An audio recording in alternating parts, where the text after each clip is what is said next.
어제도 성도님의 아버님이 돌아가셔서 장례 예배를 드렸습니다. 장례 예배를 드릴 때마다 유족들을 어떻게 위로하나, 인생에 살면서 가장 슬픈 일 중에 하나인데 그때의 말씀 어떻게 전하나 참 고민이 많습니다. 어떤 사람의 말로는 위로가 되지 않는데 또 각기 또 그 슬픔의 상황도 다른데 어떻게 말씀을 전하는 고민이 많죠. 그러나 그때마다 제가 늘 드리는 말씀이 있습니다. 일관된 말씀은 장례란 게 뭐냐? 장례라는 것이 부모님이 됐던 조부모님이 됐던 이별을 슬퍼하는 것이 아니라 오히려 감사하는 것이 아닐까. 고인의 입장에 생각해 보면 이 땅에서 마지막 시간인데 자녀들이, 손자들이 할아버지 고마워요, 할머니 고마워요, 엄마 아빠 참 고맙습니다 라고 하는 말이 얼마나 그분이 마지막 가는 길에 보람이 되고 힘이 될까 하는 생각을 해봤습니다. 그래서 장례 그러면 고인이 떠난 것에 대해서 슬퍼하는 것보다 오히려 고인의 인생에 대해서 칭찬해드리고 잘 살았다고 인정해드리는 것이 저는 좋은 장례 절차라고 생각하고 또 그렇게 기도를 합니다.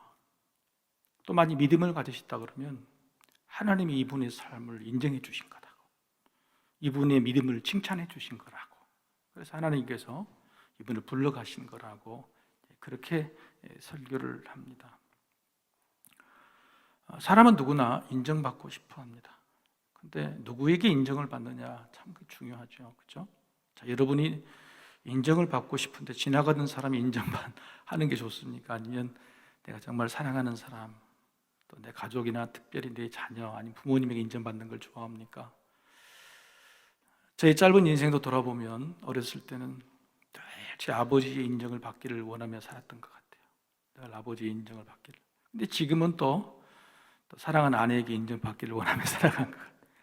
근데 실제적으로 내가 조금 더 나이를 먹으면은 아마 인정받기를 원하는 대상이 다를 겁니다. 내 자식에게 내가 좋은 아버지인가, 그 아버지로 인정받는 것이 내 인생의 결과물이고 열매고 보람이 아닌가 생각이 듭니다. 자, 누구에게 인정받는 것도 중요하지만 나에게 있어서 나는 뭘 인정받고 싶은가? 너무 욕심을 부리면 안 되잖아요. 내가 살아온 경력, 내 실력, 돈, 여러 가지를 다 내가 가지고 있는 성품 다 있겠지만 그 모든 것을 다 인정받을 수 있을 만큼 완벽한 사람은 없습니다. 다른 것은 내가 다 인정받지 못하지만 내 자식들에게 나 이것은 인정받고 싶다, 그거 하나가 있으면 좋죠. 자, 성도 여러분은 사랑하는 사람에게 아니면 세상 사람들에게, 아니 정말로 우리 하나님에게 무엇을 인정받고 싶습니까? 인생을 마지막 마무리하는 날 내가 정말로 인정받고 싶은 걸 하나를 찾는다면 그게 뭘까요? 돈 많이 벌었다? 인생 실력이 대단했다? 성품이 좋았다? 그런 것도 전 좋지만 저분은 참 믿음이 좋았다, 믿음이 훌륭했다 하는 인정은 사람에게도 인정받는 것이겠지만 무엇보다도 다음 삶을 준비하는, 그렇게 들어갈 수 있는 하나님에게 인정받는 일이라 이 땅에서도 좋고 저 땅에서도 좋은, 이 땅에서도 인정받으면 좋은, 또 저 땅에서 인정받은 좋은 것, 유일한 것이라 말로 그것은 믿음이다라고 생각이 됩니다. 여러분, 믿음으로 인정받기를 소망합니다. 누군가가, 사랑하는 사람이, 또 권위 있는 사람이 하나님께 인정받으면 좋지만 하나님이 나를 살면서 갑자기 네 믿음 대단하다 이렇게 해주면 얼마나 좋겠습니까? 예수님처럼 내 사랑하는 아들이 기뻐하는 자라고 이렇게 하늘에서 음성이 들리면 얼마나 좋겠습니까? 그러지 않으니까 결과적으로 내 주변에 있는 사람이, 또 교회의 어떤 지도자들이 내 믿음이 좋다고 인정해 준다면 그것만큼 행복한 일이 없지요. 오늘 그런 일이 있는 것입니다. 골로새 교회는요, 한 15명 정도의 교인이 있다 그래요. 15명 정도? 그렇게 측을 합니다. 아주 조그만 교회죠. 이제 신생교회, 이제 1년, 갓 1년, 2년 된 그런 교회, 15명 정도 되는 아주 작은 교회다는 겁니다. 그러니까 지금 막 이제 걸음마를 뗀 그런 교인들이죠. 근데 그런 교인들이 문제를 만났습니다. 얼마나 낙심하고 또 헷갈릴 겁니까? 그럴 때 당시의 모든 교회에서 떠받들고 있는 지도자, 이방 세계에서 지도자 그러면 사도 바울이죠. 사도 바울이 그 조그만 교회에 편지를 보내서 시시콜콜하게 아주 구체적으로 일을 쓰면서 너희 참 대단하다. 너희 지금 정말 잘 살았어. 너희 믿음이 참 소문이 났어. 이렇게 칭찬해 준다면 그게 얼마나 행복한 일이냐는 거죠. 여러분, 인정받는 것도 중요하지만 잘 인정하는 것도 참 중요한 일입니다. 사도 바울이 골로새 교회에 문제가 있으면서도 문제를 거론하기 전에 인정해 주는 거예요. 우리가 지난주에 배웠죠. 1절과 2절, 3절에 너희는 그리스도 안에서 우리와 한 형제다. 내가 네 소문을 들었다. 그래서 기도할 때마다 감사가 나온다. 그렇게 인정을 하고 칭찬합니다. 그래서 사람들이 이렇게 생각하죠. 내가 이제 믿기 시작했는데 우리 교회도 조그만 교회인데 내가 한 일이 별로 없는데 너무 지나친 칭찬 아닌가? 뭔 기도할 때마다 감사할 것이 뭐가 있을까? 우리 상황을 보면 이게 문제도 많은데, 자, 자녀들에게 내가 칭찬을 하고 인정해 줬으면 너 대단하다, 훌륭하다 이렇게 말하면 자녀들은 반드시 질문을 가질 거예요. 내가 내 자신을 보기에는 인정받고 칭찬받을 일이 없는데 도대체 구체적으로 뭘 원하, 뭘 칭찬하는 겁니까? 라고 물어보지 않겠어요? 근데 여러분, 세상에서도 많이 배웠죠. 칭찬을 하려면 어떻게 하라고요? 구체적으로 하라. 구체적으로. 이쁘다가 아니라 야, 너 웃는 모습이 너무 예쁘다. 옆 사람한테 인사합시다. 웃는 모습이 이쁘네요. 이러면 설득이 되는데 뜬금없이 앞뒤 없이 참 이쁘네요 그러면 뭐 혹심이 있는 거 아니야? 이렇게 생각할 거예요. 야, 오늘 새로 머리를 하셨어요. 머리가 참 예쁘네 하고 구체적으로 특정해서 인정해주고 칭찬해주는 거. 그게 진짜 격려가 되는 거죠. 내가 너를 위해서 골로새 교회를 위해서 기도할 때마다 감사가 되더라. 뜬금없잖아요. 그래서 오늘부터 오늘 본문의 3절부터 8절까지는 내가 왜 너희를 이렇게 감사하고 칭찬하는지 구체적으로 하나씩 이야기를 해주고 있다는 거예요. 내 마음이 진짜야. 내가 너희를 위해서 기도할 때마다 감사가 나오는 것은 입술에 발린 소리가 아니라 정말로 감사가 돼. 너희들 정말 훌륭해. 잘 믿었어. 라고 구체적으로 이야기해 주는 거라는 거죠. 두 가지를 인정해 줍니다. 두 가지. 오늘 본문에서는 하나는 골로새 교인들, 교회를 인정해 주고 또 하나는 골로새 교회의 목사가 누구죠? 예, 말씀을 저는 이제 벌써 2주가 됐고 오늘 또 있는데 골로새 교회를 담당하는 사람이 누구죠? 한번 따라해 봅시다. 에바브라는 골로새 교회가 고향이에요. 골로새라는 조그만 동네인데 여기서 100여 킬로 떨어진 에베소라는 큰, 우리 같으면 저기 신안 섬에서 광주까지 와가지고 두란노, 광주에 유학을 온 거예요. 두란노 소운이라는 곳에서 사도 바울에게 복음을 듣고 자기 고향 신안에 가서 교회를 개척한 것이 골로새 교회다, 이런 겁니다. 그 골로새 교회 15명 정도 되는 목회자가 에바브라예요. 그래서 두 가지를 칭찬하는 건데, 하나는 그 15명이 되는 골로새 교인들을 칭찬하고 또 하나는 에바브라를 칭찬하는 거예요. 골로새 교인들을 어떻게 칭찬하냐? 구체적으로 첫 번째는 믿음, 소망, 사랑이 다 있다. 여러분, 우리 성경에 보면 세 가지가 그렇죠. 항상 교회는 믿음, 소망, 사랑, 이게 다 있다는 거예요. 그게 바로 여러분 3절, 4절이죠. 같이 한번 읽어볼까요? 3절, 4절. 4절만 한번 읽어봅시다. 4절. 자, 시작. 이는 그리스도 예수 안에 너희의 믿음과 모든 성도에 대한 사랑을 들었으며. 5절 읽어봅시다. 5절. 너희를 위하여 하늘에 쌓아둔 소망으로 말미암음이니 곧 너희가 전에 복음 진리의 말씀을 들은 것이다. 자, 믿음, 소망, 사랑이 다 있더라. 이 말은 무슨 뜻이냐면, 야, 니는 이제 1살밖에 안 됐는데 어떻게 균형적이게 자랐냐, 균형감 있게 잘 자랐냐. 한쪽만 자란 것도 아니고 어떤 것 특별히 자라서 좀 삐딱한 것도 아니고 믿음도 사랑도 소망도 전부 다 이렇게 다 자랐느냐. 넌 참 영양소가 골고루 잘 자라고 있구나. 이게 진짜 잘한 거 아니에요? 그렇게 칭찬해 주는 겁니다. 그리스도 안에 있는 믿음이죠. 본질을 잡는 거죠. 근데 그 믿음이 진짜냐 아니냐는 것은 성도 간에 서로 사랑하는 것을 보고합니다. 성도 간에 서로 사랑하는 것이, 네 믿음이 진짜구나.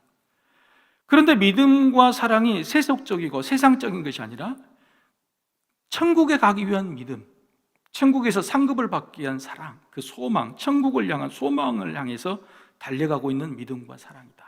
정말 이가 참 균형감 있게 진짜다라고 이야기하는 겁니다. 자녀들에게 칭찬할 때 칭찬할 제목 한 가지를 받아가시죠. 특출한 것이 없어요. 공부를 뭐 엄청 잘한 것도 아니라, 운동을 엄청 잘한 것도 아니고, 성품이 좋지도 않아. 그럼 뭐라고 어떻게 칭찬해야 돼? 아니, 우리는 뭐 특별히 잘한 걸 칭찬하잖아요. 공부를 잘하면 참 공부 잘한다고, 성품이 좋으면 참 성품 좋다고, 예? 그렇게 하는데 그것이 다 이것도 아니고 저것도 아니고 뭐라고 그래야 돼? 야, 너는 공부도 성품도 건강도 어떻게 고루고루 잘 잘하냐, 이렇게 균형감 있게 잘 자란다, 이렇게 이야기해 주시면 되는 거예요. 골로새 교회가 뭘 얼마나 잘했겠어요. 여러분 지금 골로새 교회가 낙심이 있어요. 헷갈리고 있어요. 그럴 때 이제 막 자라는 애기 기죽일 일이 없잖아요. 격려하고 인정해 줄 때에 그 격려하고 인정하는 것이 뭐가 되냐면, 한번 따라해 봅시다. 집중. 내가 이것을 할 때 칭찬을 받는 거구나. 내가 이것을 잘할 때 자식들이 알아요. 우리 엄마 아버지는 내가 뭘 할 때 칭찬해 주는 게 내가 그걸 집중하게 되는 거예요. 그래서 내가 여러분들 자식들을 뭘 키우고 싶으면요, 그 자식이 항상 그걸 할 때 그걸 칭찬해 줘요. 그럼 그 자식은 어떻게 하겠어요? 강아지처럼 또 칭찬받으려고 그걸 또 하고, 그걸 또 하고, 또 하고. 그게 집중이에요. 또 한번 따라해 봅시다. 강화가 되는 거예요. 지금 사도 바울이 골로새 교회를 향할 때 쓸데없는 것을 칭찬한 것이 아니에요. 사실 믿음, 소망, 사랑이라고도 뭘 칭찬한 거예요? 너희가 예수 안에 있는 거, 그걸 칭찬한 게 지난주에 말씀. 예수 안에 있는 것, 그것이 너무 좋다. 공부 안 해도 좋다. 다른 거 다 소용없다. 예수 안에 예수 삶 있는 거, 그것은 내가 너무너무 잘한 일이라고 하면은 그 외의 믿음이 거기에서 무럭무럭 자라게 되는 거죠. 두 번째는요, 6절 상반절에 뭘 알았냐고 하면 은혜를 깨달았다, 이렇게 이야기합니다. 은혜를. 믿음, 소망, 사랑도 자기 자신이 한 것이라고 생각해서 교만하면 안 되겠죠. 그런데 은혜다가 뭡니까? 은혜. 오늘도 찬양을 참 잘해 주셨는데, 모든 것이 다 은혜다는 것. 내가 한 것이 아니고, 내가 믿게 된 것도, 내가 사랑하게 된 것도, 내가 소망을 두고 살아가게 된 것도 내가 하는 것이 아니라 하나님께서 나를 택하셔서 우리 교회, 골로새 교회를 세워주셔서 이렇게 됐다는 은혜를 깨달았다. 참으로 은혜를 깨달았다. 그게 뭐냐면 겸손입니다. 겸손. 아까 믿음, 소망, 사랑은 균형이고, 은혜를 깨달았다 그런 것은 참 너희가 이제 배우게 되는데 겸손한다는 거예요. 여러분 운전을 배우면 언제 제일 사고가 많이 나와요? 언제 사고가 많이 나요? 한 1년쯤 되면 사고가 많이 나요. 왜? 처음에는 벌벌 떨다가 이제 할만하거든. 그때부터 이제 여기저기 문대고 다니는 거야지. 그러니까 어설프게 잘할 때 사고를 내는 겁니다. 그런데 이 골로새 교회는 막 이제 믿기 시작해가지고 막 불이 붙었으니까 막 정신이 없을 텐데 오히려 은혜를 알았다. 참 겸손했다. 그거 칭찬한 거예요. 얼마나 대단한 칭찬이에요. 세 번째는 뭐냐면 6절 하반절에 열매가 있었다, 이렇게 말합니다. 열매가 있었다. 믿음도 있고 소망도 있고 사랑도 있고 은혜를 안다 그러는데 뭐 보이는 결과가 있어야 될 거 아니에요. 최근에 TV에서 축구 프로그램을 봤는데 가수 김정민이가 입이 그러는데 입이 큰 사람이야. 김정민이 아세요? 이렇게 부르시는 노래 있잖아요. 그 김정민이가 뭐 입이 이만큼 찢어져가지고 나왔어요. 옆에서 양쪽에 아들 둘을 딱 데리고 나온 거예요. 근데 2년 전에 이 아들 둘이가 초등학생인데 둘 다 축구 선수. 하나는 골키퍼고 하나는 스트라이커. 근데 그때는 아버지하고 키 차이 이렇게 됐네. 중학생이 됐어요. 근데 중학교인데도 김정민이가 181인데 그 뭐라고 그러냐면 오늘 아침부로 우리 아들 둘이가 나의 키를 뛰어넘었습니다. 와, 중학생인데 183이 돼가지고 둘이서 양쪽에 딱 서 있는데 김정민이 그날에 큰 입이 여기까지 찢어가지고 막 방송이 어쩔 줄 몰라면서 막 자랑을 하는 거예요. 여러분요, 그 부모는요, 다른 것이 좋은 게 아니에요. 잘하는 거예요. 신앙의 부모는 뭐가 제일 좋아요? 자식을 볼 때 신앙이 잘하는 거, 믿음이 잘하는 거. 근데 믿음이 잘하는 것을 칭찬 안 해주고 맨날 공부하는 거 칭찬하고 뭐 쓸데없는 거 이거 칭찬하니까 음한 대로 강화가 되는 거예요. 교회 다녀왔다, 기도 한번 잘했다 그러면 네 기도가 최고다. 그러려면 기도를 잘하려고 그럴 거 아닙니까? 힘들고 어려운 과정 속에서 교회를 열심히 나갔다. 네 믿음이 진짜다. 이렇게 강화를 다 시켜주는 거예요. 이 골로새 교인이 이제 막 쓰러지려고 그러는데 지금 사도 바울이 막, 너 정말 많이 자랐구나. 우리 옆사람 인사를 합시다. 당신 정말 많이 컸네. 이것은 우리가 좀 기분 나쁠 수도 있지만 자식들한테는, 야, 네 믿음이 어떻게 이렇게 자랐냐. 놀랍다, 야. 그러면서 안 자랐더라 칭찬해 주는 것이죠. 이렇게 해서 격려해서 지금 골로새 교인들에게 힘을 주는 겁니다. 자, 이게 세 가지예요. 믿음, 소망, 사랑 균형 있게 자랐다는 것이고, 두 번째 은혜, 겸손하다. 세 번째는 자랐구나 하는 것이 이야기를 하는 겁니다.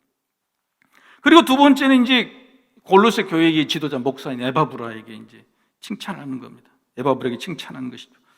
너희가 왜 이렇게 잘한 것은 뭐 때문에 그래요? 복음 때문에 그랬어요. 근데 그 복음이 누구에게 들었어요? 에바브라에게 들었다는 겁니다. 자, 우리 5절 다시 한번 읽어보겠습니다. 5절.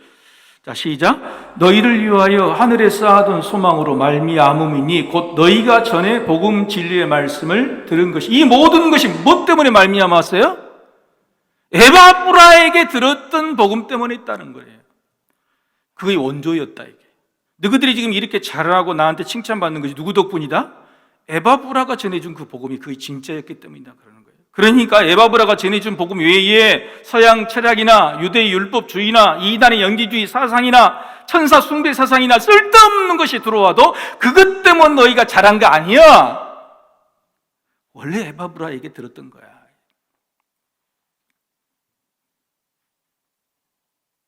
서석회가 요즘 너무너무 잘 됐는데, 그게 강주성 목사가 잘해서 그랬다다. 웃을 타이밍인데 아주 비웃고 계시네. 여러분, 이런 마음이 들면 제가 기분이 좋을까 안 좋을까요? 안 좋아요? 사실이 아닙니까?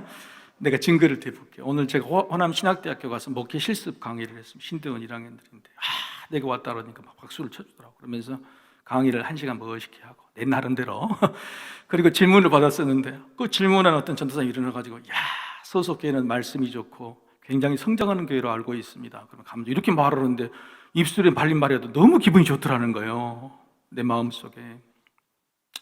여러분, 제가 이런 말이 사실과 상관없어도 성도가 목회자를 자랑하고 칭찬하고 또 목회자가 성도를 자랑하는 거예요. 여러분, 이 에바브라가요, 사도 바울에게 가서 이야기를 한 거죠. 우리 교회가, 골로새 교회가 이렇다고. 근데 골로새 교회를 사도 바울에게 소개하면서 담당 목회자가 골로새 교회가 문제만 있다고 이야기한 것입니까? 아니면 골로새 교회가 이렇게 믿음, 소망, 사랑도 잘하고 은혜도 컸다고 이야기한 것입니까? 그래도 두 개 다 이야기한 거예요. 정말 우리 교회는요 15명밖에 안 되는데요, 믿음, 소망, 사랑이 좋아요. 겸손해요. 신앙이 많이 자란 것 같아요. 사도 바울 칭찬 좀 해주세요. 그럼에도 불구하고 희한한 것들에 들어와서 어려움을 겪고 있네요. 목회자는 성도들을 칭찬하고 성도는 목회자를 칭찬, 이게 진짜 교회인 거예요. 그래서 사도 바울이 뭐라고 하냐, 너희 교회가 소문이 났다는 거예요. 여러분, 광주 시내에서 15명 되는 개척교회가 소문난 거 들어봤습니까? 안 들어봤습니까? 대답을 좀 해봐요. 들어봤어요?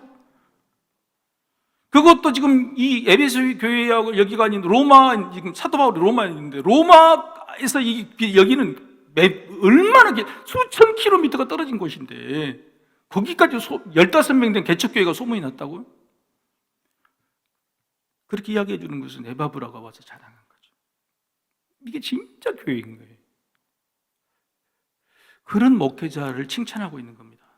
너희가 어떤 것에 흔들리지 말고 원래 목회자 에바브라가 너희를 개척할 때, 교회를 만들고 믿게 했을 때 그 복음이 진짜다.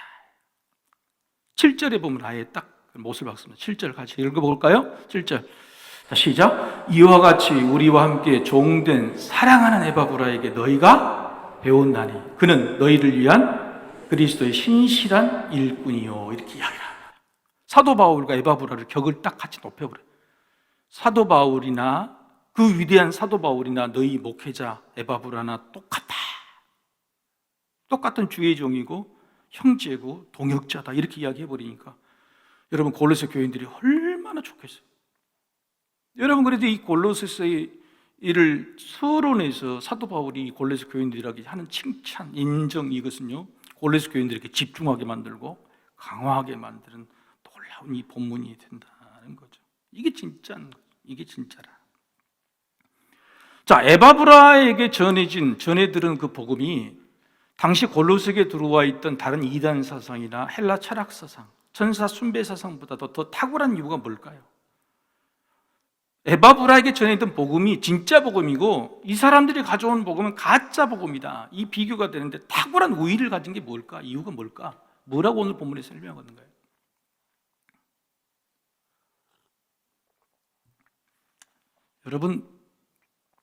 여러분이 믿고 계시는 복음이 세상에 있는 어떤 학문이나 지식보다도 탁월합니까?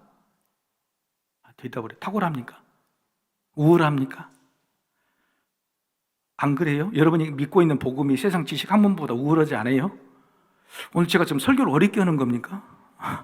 대답을 안 하시겠어요. 아니, 우리가 믿고 있는 복음이 세상 어떤 것보다 우월하잖아요. 탁월하지. 그랬으니까 우리가 목숨을 걸 정도 믿고 있잖아요. 그런데 뭐가 우월하냐? 어떤 점에서 탁월하냐는 거예요. 세상 사람들이 물어볼 거 아닙니까? 네가 믿는 복음이 내가 알고 있는 박사학위보다도 더 우월하고 탁월한 게 뭐냐? 내가 믿는 다른 종교보다 네가 믿는 복음이 훨씬 좋은 것이 뭐냐? 물어보면 대답해야 될 거 아닙니까? 그래서 사도 바울이 에바브라가 전해준 복음이 너희들이 지금 헷갈리고 있는 것보다도 훨씬 탁월하고 우월한 이유가 있다. 그러면서 오늘 본문의 세 가지를 설명합니다. 여러분, 세상 사람들이 먹고 있는 주식이 있죠. 주식. 밥이라고 먹는, 밥으로 먹는 그 주식이 네 가지가 있습니다. 뭘까요? 우리 동양 사람들이 먹는, 우리나라 먹는 쌀. 외국 사람이 먹는 밀이죠. 그 다음에 세 번째는 뭘까요?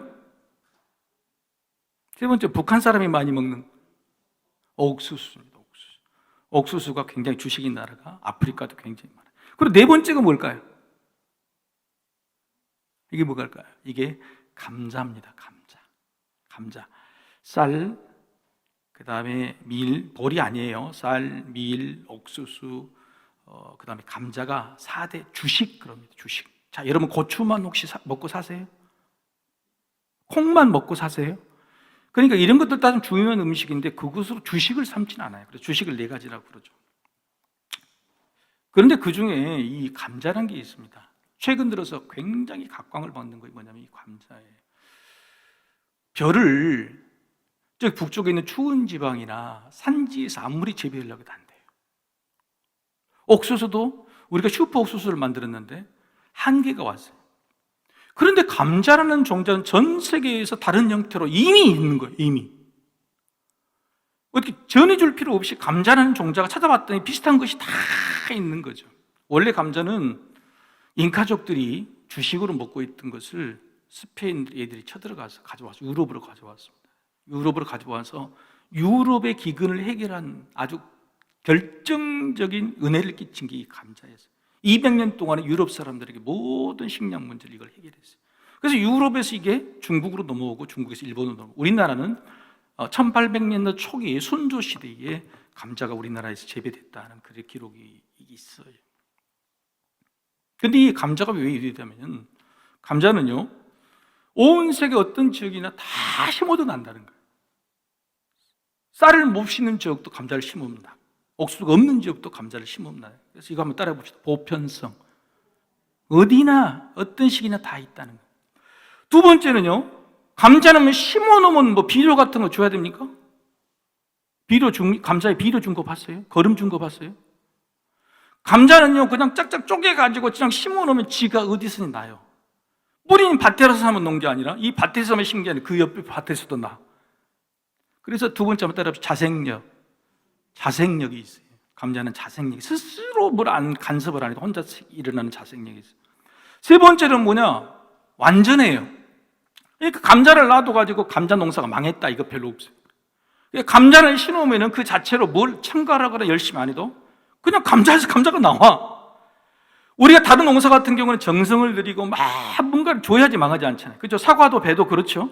조금만 신경 안 쓰면 그런데 감자는 그냥 놔둬도 완전성이 나와요. 다음 따라합시다. 완전성. 복음이 감자와 같다는 겁니다. 복음이 어디든지 다 어떤 시대든지 어떤 나라든지 복음만 들어가면 보편적으로 다 믿게 되는 거예요. 그런데 이단의 신화들, 우상 숭배들, 철학들은 딱 그 시대, 딱 그 지역만 딱 이게 믿게 되는 거예요. 근데 복음은 안 그래. 어디든지 어떤 시대든지 다 있는 거예요. 두 번째, 사생력이 있어요. 이단들은 자기 것을 막 그냥 홍보를 하고 거짓말을 해야지 겨우 믿을까 말까인데, 복음은 어디든 그냥 가만히 던져놔도 자연적으로 복음의 능력이 있어서 복음이 일어나는 것이. 그리고 복음 자체로서 더 이상 설명할 게 없어. 거기다가 뭘 해석하고 설명할 게 없이 그 자체로도 완전하다는 거예요. 오늘 그 말을 사도 바울이 하는 거죠. 사도 바울이 했던 말 6절을 한번 6절을 보십시다. 에바브라가 전하는 것이 뭐냐 한번 같이 읽어봅시다. 6절 시작. 이 복음이 이미 너희에게 이름에 너희가 듣고 참으로 하나님의 은혜를 깨달은 날부터 너희 중에서와 같이 또한 온 천하에서도 열매를 맺어 자라는다. 너희가 1년밖에 안 됐는데 이렇게 열매가 있고 자라고 한 이유는 너희들이 잘해서 그런 것이 아니야. 뭐예요? 너희들이 그리 1년 만에 칵 성장하는 것처럼 온 천하, 세상 모든 곳, 그 어떤 곳에서도 복음만 들어가면 복음이 이렇게 잘 되게 돼 있단 말이에요. 자, 이런 복음이 진짜예요, 가짜예요? 진짜지. 어디든지 누구든지 어떤 시대든지 아무런 것도 하지 않아도 그 자체로 살아남고 번성해가는 능력 있는 복음, 그것이 진짜냐 아니면 헬라 철학이 진짜냐, 이단 신화가 진짜냐, 그런 것들이 뭐가 있니 이렇게 물어보는 겁니다. 그래서 여러분, 이게 굉장히 중요한 이 사도 바울이 오늘 이 복음이 얼마나 에바브라가 전한 복음이 대단한 것인지를 오늘 골로새 교인들에게 보였어요. 야, 골로새 교인들아, 너 그 동네 가면 생각해봐라. 얼마나 쬐까느냐. 너 교회 한 봐. 15명밖에 안 돼. 근데 그런 척박한 땅에도 복음이라는 씨앗이 심어졌는데 봐라, 저절로 자라고 완벽하게 자라고, 나하고 너희 가르친 적도 없고 내가 너희를 전도한 적도 없는데 이렇게 자생적으로 완전하게 잘 자란 것 봐라. 그것은 복음 자체의 능력이다. 의심하지 말라. 이렇게 말하고 있는 겁니다. 사랑하는 성도 여러분, 우리가 이 세상에서 인정받는 욕망에 삽니다. 또 누군가를 인정해 줘야지 또 관계가 좋아지죠. 근데 뭘 붙들고 뭘 인정하고 인정받고 살아야 될 것이냐. 인생을 살다 보면 결국 하나인 거예요. 뭔가를 결정해야 될 때 수없이 많은 것들을 인정받기를 원하는 것보다 다른 거 다 놔둬도 요걸 인정받고 싶고 요걸 인정했으면 좋겠다는 그걸 결정해야지. 그게 바로 뭐냐면 복음이죠, 복음. 그래서 이제 장례식장이 그런 겁니다. 돌아가신 고인이 이름도 없이 사셨을 수도 있습니다. 자식들에게도 별 그렇게 영향력을 끼치지 못하고 살 수도 있고, 무명한 자처럼 살았을 수도 있습니다. 자식들에게 돈도 물려주지 못하고 명예도 물려주지 못하지만 그래도 이분이 대단하신 것은 복음을 붙드셨어요. 세상 많은 사람들이 복음을 붙들지 않아서 다음 생을 보장받지 못하고 여기서 끝나는 마당에 이분이 이 세상에서 어떤 것도 인정받지 못할지라도 복음을 붙드셔서 다음 생을 보장받고 하나님께 인정받아서 다음 생을 살러 가신 이분은 칭찬받아야 마땅합니다 라고 이야기하는 거죠. 복음을 붙든다는 것은요, 이 땅에서 복음을 붙들 때에 굳이 천국 가는 것만으로도 좋은 게 아니라 이 땅에서도 좋은 점 3가지만 말씀드리고 말씀을 끝하겠습니다. 자, 요한복음 4장 14절 한번 같이 읽어볼까요? 요한복음 4장 14절 시작. 내가 주는 물을 마시는 자는 영원히 목마르지 아니하리니 내가 주는 물은 그 속에서 영생하도록 솟아나는 샘물이 되리라. 내가 주는 이 복음은 어디서 공급한 게 아니라 그 속에서 자체적으로 계속적으로 마르지 않고 솟아나는 것이라는 거죠. 세상에 어떤 것들이 우리가 가진 것을 밖에서 채우지 않고 그게 계속 솟아나는 게 어디 있습니까? 복음이라는 게, 예수님을 믿는 복음이라는 것은요, 자체적으로도 영생하도 메마르지 않고 계속 솟아나는 것이. 그래서 이 첫 번째 복음을 붙들어야 될, 복음이 우리에게 유익한 점은 뭐냐면 우리의 갈증이 해소된다는 겁니다. 세상에 어떤 것들을 붙들고 어떤 것을 인정받으려고 해도 명예든지 물질이든지 그것들이 우리 갈증을 해소하지 못해요. 세상의 갈증이 오히려 갈증을 더 유발합니다. 그런데 복음은 내 안에서 자생적으로 샘솟는 내 갈증을 해소하는 그런 능력을 가지고 있다. 믿습니까? 여러분 바로 그런 것이 복음을. 두 번째, 고린도전서 3장 7절에서 8절 말씀 읽어보십시다. 그런즉 심는 이나 물주는 이는 아무것도 아니로되 오직 자라게 하시는 이는 하나님뿐이니라. 심는 이와 물주는 이는 한 가지이나 각각 자기가 일한 대로 자기의 상을 받으리라. 아무것도 아니래. 복음이라는 것이 고린도 교회에 바울파도 있고 베드로파도 있고 사도 바울파도 있고 심지어 그리스도파도 있는데 저들이 열심히 물 주고 뭐고 해도 그것들 아무것도 아니다. 아무것도 아니. 오히려 자라게 하시는 하나님이다 하는 겁니다. 이 말은 무슨 말이냐면 너희들이 아무리 잘나고 못나고 소용없어. 너희들이 아무리 예수가 뭐 해도 아무것도 아니에요. 니보다 똑똑한 사람이 있고 내가 공을 세웠는데 나보다 잘된 사람이 있으면 바울이 잘됐다, 베드로가 잘됐다, 누가 잘됐다고 서로 경쟁할 필요 없어. 아무것도 아니에요. 너희들 한 일은 그냥 남들과 비교한 것이 아니라 각각 하나님 앞에서 상급을 따로 받을 뿐이에요. 이게 복음이라는 거예요. 그 말은 뭔 말이냐? 내가 복음을 제대로 붙들면 첫 번째 목마름도 없을 뿐만 아니라 두 번째는 경쟁할 필요가 없다는 거예요. 경쟁할 필요가 없다. 그래서 내가 복음을 정말 붙든 사람은요, 경쟁에서 자유해요. 내가 정말 복음을 붙든 사람은요, 복음만 있으면 돼 그러고 목마르지가 않아요. 세상에 갈증에 시달리지 않아요. 그런데 복음만 붙들지 않으니까 늘 갈증이 있는 거예요. 키워지지 않는 갈증이 있어요. 그거를 만족하지 않아요. 자생적이고 완전하지 않고.